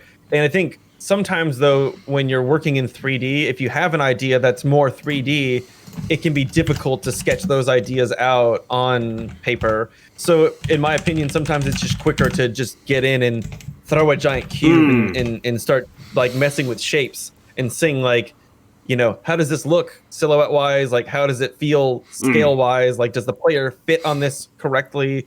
How do the enemies move around it? So sometimes it's easier just to get in there and do like a super rough sketch before you commit to an idea. Yeah. And that's kind of like the concept of a block out and all those kind of things where you can throw out a broad shape. How does this work? Like, get in a place where you can actually load it in the game and go, look around and go, how does this feel? And when I made a boss arena relatively recently, and that was very much an early process, like create the space, the play area, and go like, how does this feel? Does this feel right? Before you actually get stuck into the nitty gritty. Yeah, absolutely. Yeah. Any more? Oh, there's one question from Thorgrim. I was wondering if the AI will see any changes in future updates, like more aggression, smarter enemies, or will this introduce an imbalance? I think what would happen on that, because our AIs follow a very simple philosophy, the way that Mike has built them, and I completely agree with this, the way that he's done it too, which is they have several attacks that they just randomly choose from, which eliminates a lot of what we call edge cases where they can break. Like if you have to put logic in something, like he'll only do this if this is the case or whatever. So you reduce that down to tool-based attacks. So like this laser beam that the sniper uses will always hit the player if they're exposed to it. Yep. Things like that, you don't really need to change those. But what you can do is with the difficulty settings. And I do think that we will be updating or changing our difficulties a little bit more to incorporate more things. Like every once in a while, Mike will sit down and have time to go through the difficulties and go, okay, well, a really simple one that we might be able to do in the future, which is, let's say you're on ultra hard or on super or on ultra easy. Like it's about the same where a shotgunner will see you and then move a distance and then stop and then shoot. But that distance might not change on difficulties. Whereas if we change that distance on ultra hard to where as soon as they see you, they stop. Or if they get too close to you, they stop and shoot. That will make them way more difficult. Like there's just no question about it. The crazy thing is, shotgunners used to be way harder, like impossibly hard. People actually really hated them. Sounds like blood. We actually had to dial it back, and I think we would have gotten like a crap ton of negative reviews if we left them the way they were, because essentially they would shoot you on sight, and they don't have a tell sign. Yeah, like playing blood. Yeah, it's really crazy. But I think, for example, the tell sign where he'll like chook and then aim and then give you a second. Yep. We can actually just potentially in the settings, we could just speed that process up. Yeah. So where he sees you and just turns, just goes right away. Now, is that going to be a good change? Is that going to be fun? I don't know. You get into it and you realize that there's 4 shotgunners in a fight and your health is down to just get 10, get one hit. Away. Yeah. So I think there's definitely balance to be had. Yep. I think the tweaking would be more. Yeah, there's just more things to do with that type of stuff. But I think the tweaking would be more in terms of the difficulty settings, because we have like 6 difficulties. Yeah. So like just making the tweaks inside there would be the way to go. Yeah, because Doom Eternal does that. Like the monsters are more aggressive and faster on harder difficulties. I think like if you get that right, it is a really good way to make the game feel the same, based independent of a player's individual skill. Like they all get a similar experience, but if you are better or want a more challenge, you do that. And just those little changes do make it a lot harder and a lot more, you're going to have better reaction time and make decisions quicker and make better decisions. And, you get punished for mistakes. If you wander into that room with the 4 shotgunners and just go, oh, hi guys, and they'll kill you. Whereas on the lower difficulties, you can wander in and where I die. Probably take out 2 of them, take a little bit of damage, and continue the fight. Right. I think there's some interesting things to be said about setups and in the way that kind of plays out for sure. Just going to acknowledge Warren's question, which we actually covered earlier, which is what was the inspiration for the Prodeus. I said Prodeus style of level design, but we did cover inspiration and ideas earlier. Warren, at the beginning, near the beginning of the podcast. So if you listen to that, Warren, where were you? Yeah, come on, guys. So we're getting close to finish time. If anyone's got any other questions, you've got probably about a minute to get them in. Anything else you want to just quickly bring up, Jason? Any shout outs or words of wisdom, nuggets of inspiration? Yeah? Words of wisdom, inspire the masses. Always have a loaded shotgun when you enter a fight. This is smart. Don't go in unloaded. Always make sure your weapons are loaded before you go into the fight. Is a good one. Yeah. Well, I think what you're doing here is pretty great, Bridge. Just to touch base on, I noticed that you were also doing you sort of switching up your home base to be more about other indies or other projects as well, and I think that's really great. And it's also something that I've seen really fantastic with that E1M1 magazine that's coming, that's kind of circulating the circuit right now, is that they're really finding all these people that you've never heard of before, and they're bringing them into the light a little bit more. And I think I also would like to jump in on that train at some point, for sure. like maybe the skin ID or something like that. And I think what we're doing is important, and I think it's important to always like kind of hold up the community and to keep talking about them. There's so many cool projects that are being made right now, and then like the new ones that are coming out, and it's just a great, it feels so. It's kind of a candy shop kind of material. There's so much out there. You recently joined in on one of the chats that we're in, and before that, when we were doing Realms Deep originally, it felt like, and I said this to the group, that this feels like back in the heyday where like Romero and Carmack and like Raven and 3D Realms and like and id, they were all kind of just, everybody was somewhat friends and knew each other, and obviously Raven and id knew each other and stuff like that, and it felt like this really cool cohesive community. We were all coming together to make something cool happen, and it still feels like that right now, like with all these indies making stuff and everybody just wanting to like hold each other up that are making like exceptional content and like really cool stuff. It feels like a really great time right now. So I applaud you for also stretching out your reach to do that as well. Yeah, because obviously the focus for me is largely Doom related stuff, but kind of like all these really cool projects that might not get out into the wider FPS community. So I can provide a bit of a nudge, and like just touching on what you said about like how friendly and like kind of like community based things feel. I was really surprised, like pleasantly, at how positive everyone is. Like you get the odd kind of bad apple nasty person, like that's humans, but that comes with the territory. Exactly, broadly, like across the board, right from like pretty consummate professionals who've been doing this as a living for a long time to people who are just breaking out into to people who are doing passion projects for free. Everyone, like, there's just so much enthusiasm, and like you say, E1M1 is tapping into that Realms Deep as a part of that. And you got the big players like New Blood, who Dave Oshry, you cannot say he's not enthusiastic about all things FPS, and he puts weight behind small passion projects that he likes, and it's fantastic. It's just such a good creative environment when you get all the support, both like just emotional and moral, and but also like technical support from these people who know more than you or have skills, and they're like, I'll come and help you out. Absolutely. And you people just coming out of the woodwork to give you a boost, and it's fucking fantastic that just how awesome everything is. It's just like this is too much fun. Like I said, like, so there was a period of time, somebody said this in our chat the other day, right, where they were like, they asked me, how do I feel about the amount of rainbow colors that are like everywhere in the industry, in the AAA industry?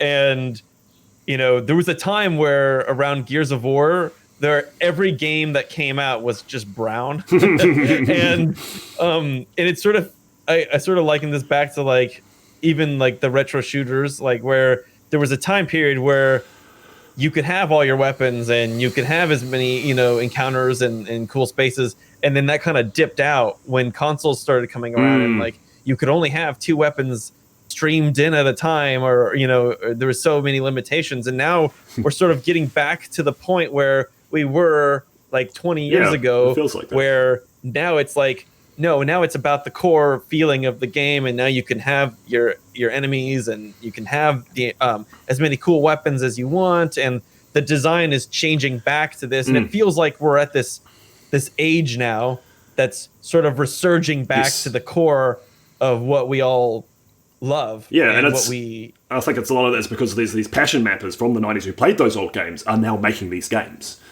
So that like you said, it's a good tie, and you've pointed out there. It feels like Carmack. It feels like the old days, community wise, but also people who grew up playing these games that you could have it all kind of thing. You could do whatever you want within that engine. People are now doing that, and you can have 25 enemies in Prodeus or whatever you've got cooking up in your head. So same. You can do that, or you can make Crotch, which is brown as fuck. That's sort of the other joke, right? The Prod exists, and it's a wonderful game. Yeah. It's a beautiful It's a beautiful experience, and it's just brown, and I love it. Oops, all brown. Or you look at like a medieval, which has a completely different enemy set for every episode. So I don't know, I love 45 or something different monsters, probably, maybe more. Oh my gosh! Yeah. You know what? To be honest with you, so that was one of the things that I could bring up real quick is that when we finished early access and I took like a week off, and then I was like, you know what, I'm gonna play through all of the retro shooters that came out recently.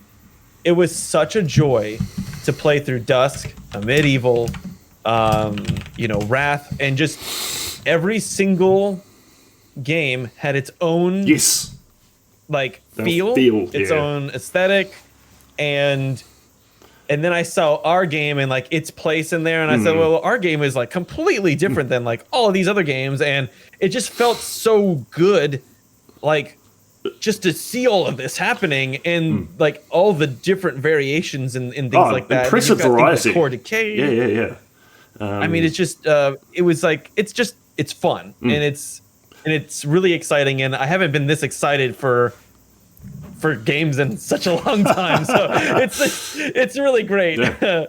And I think we're all in for a treat. No, definitely, and I think you call it it's talking about a new age of FPS, and I think it's fair to call it a golden age. Like there's a concern of like glut, market oversaturation, but you look at the variety and just the kind of objective quality of the products, and it's like these are all really good. Like you might not like them all, like you'll have your favorites. But it's not because it's a bad game per se. It's because it's like it's not my style, or I prefer this kind of combat, or whatever. And there's Graven coming out, which is again very different. You mentioned Core Decay, which is a very different feel as well. Kind of maybe some slightly similar visuals to Prodeus, but it's much more of an RPG kind of feel to it. A lot more out of combat things to do, and even the kind of like Dusk and a Medieval, which came out at the similar time, they feel completely different, and your Prodeus feels completely different, and it's a great time to be a gamer. It's fantastic. I'm excited about it, and I hope that we bring a new age of hell around. You know what I mean? Exactly, the new age is coming, and supply some Sulaco, which is a fair based shooter in the GZ. Just so many things to be excited about, and if you are anyone who's is interested in keeping track of these things, the E1M1 Discord is a really good place to get a snapshot of everything that's being made. Absolutely. There's a link in the Hellforge to get there. Those guys are in the bushes too. Like they're sitting outside of people's like apartments, looking through their windows. It's like that guy. You make a game. It's like no, a retro shooter, and they're waiting for him to leave in his car, and they're like, sir, roll the window down, sir. Make a game. What are you working on? What is it called? Like he's like, I'm just messing around in my room. It's like cool. I'm gonna write an article about it. Yeah, like let's put you on the front cover. Like let's get you going. I love it. I think amazing. It's fantastic. Like. The amount of stuff that they find that I've never seen before is just like Zach is a machine. Like, wow. It's like this shit is it obviously goes way deeper than we're expecting. There's just this rabbit hole of stuff that we've never even seen before that's still coming out, and it's great. Yeah, it's awesome. And I think that is probably a good point to end on the great state of FPS gaming. Thanks again for joining me, Jason. It was a pleasure. Yeah, no problem. I mean, thanks for having me, Bridge. And like I said, everybody, we're doing a contest for MapCore right now. If you want to join the Prodeus Discord, or just, it's on the front page of the game. So if you open the main menu, there's a Discord link there. Yeah, pretty easy. It ends at the end of this month. I'm going to be doing map reviews here pretty soon. So if you want your map to be reviewed or got feedback on it before the contest ends, feel free to shoot me a thing. And other than that, just keep an eye out for more major updates coming.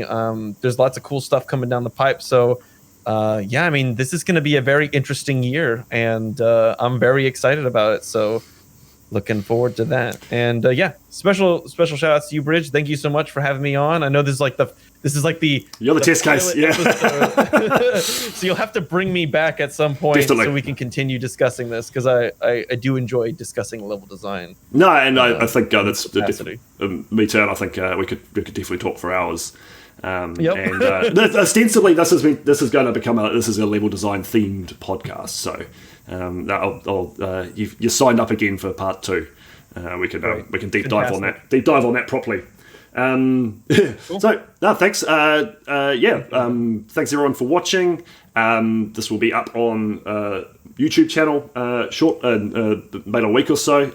So if you've missed some of it, don't worry. I'll be highlighting the VOD on Twitch as well. And then it will actually be released through various actual podcast platforms as well. So that's the plan anyway. So yeah, no stress if you've missed a section. And thank you, Jason, again. And we will see you next time. All right. Cheers. Take it easy, guys. Bye, everybody.